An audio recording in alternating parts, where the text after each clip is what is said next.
What would you say if I had a tool that would help you alleviate a lot of conflict, open communication in a better way, and lead to more calm conversation and resolution?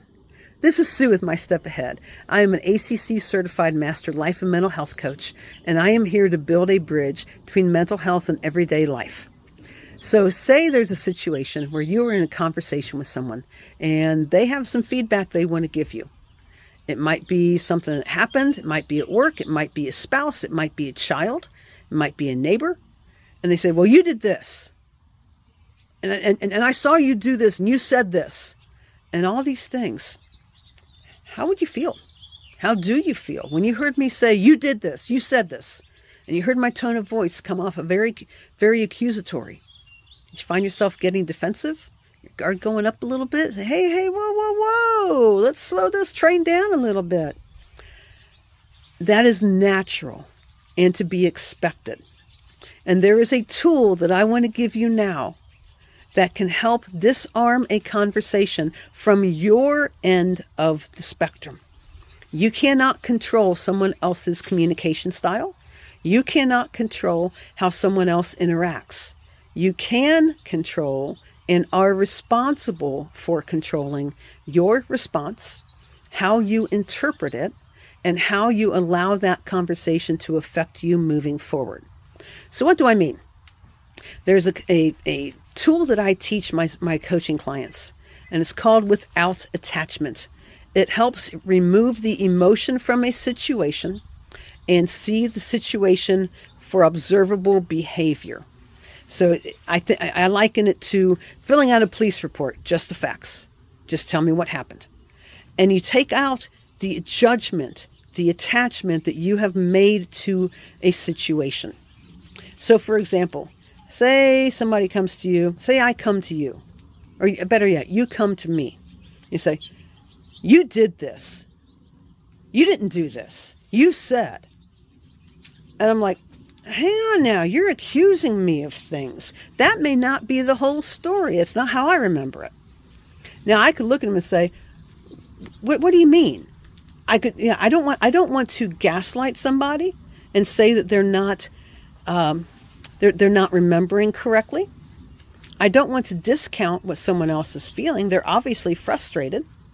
So what would it look like though if you come to me and you start saying you, and I looked at you and said, all right, help me understand. I remember this in this conversation. This is the way I remember it. What am I missing? Now, I'm not saying take the blame, but there is obviously a disconnect between what is being communicated to you and from you and what I remember. So for me to say, what am I missing, allows room for someone else to communicate their perception. I was a residence hall director for 8 years, worked on college campuses. I did a lot of roommate reconciliations and roommate conflict resolutions. And one of the things that I would work with the students on was that perception and intention are two very different things.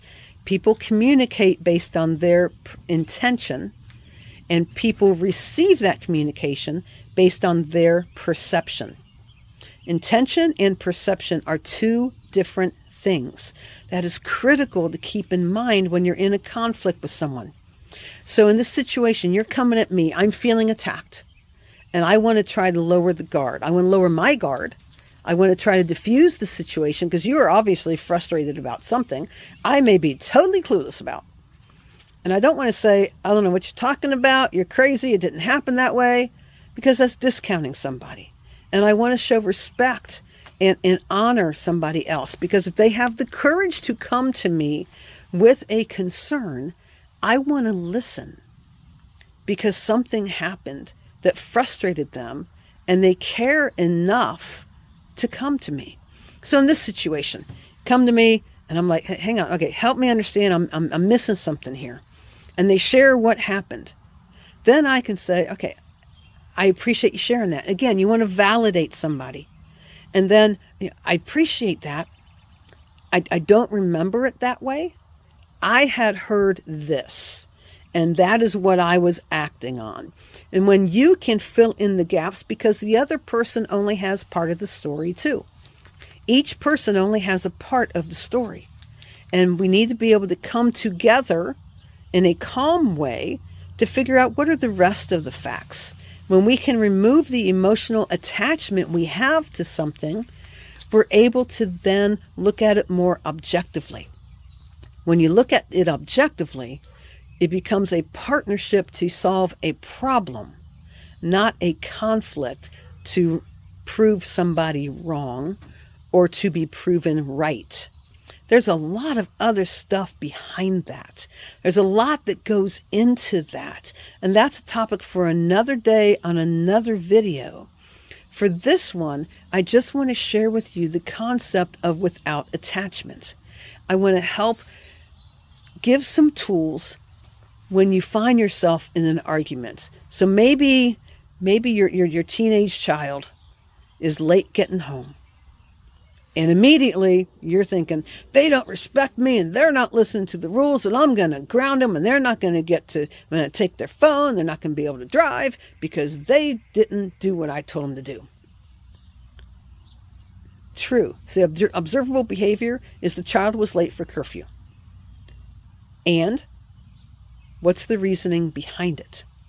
What was going on before you jump to the conclusion, before you make the judgment to step it out? Because most likely the child knows they're late. So there's going to have some fear walking in the door. Coming at them is only going to increase that fear all the more. And you want to be able to build a bridge in your relationship with your child. What would it look like when the child comes in the door to first greet him of, I'm glad you're home. I was concerned. I knew you were late. And then disarm that situation.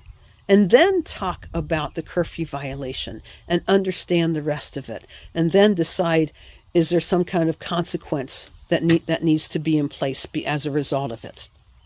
But jumping to the conclusion right away shortens the conversation, does damage to a relationship. And just by disarming the situation and asking an inquisitory question and trying to gain insight from the other person's view before you bring in any emotion from you, any judgment, get the rest of the story. Because the story we're telling ourselves about a situation is only half of the story. I challenge you to put that into practice this next week. Next time you're in a conversation with somebody, hit me up in the comments. Let me know how that goes and what questions you have. Thanks.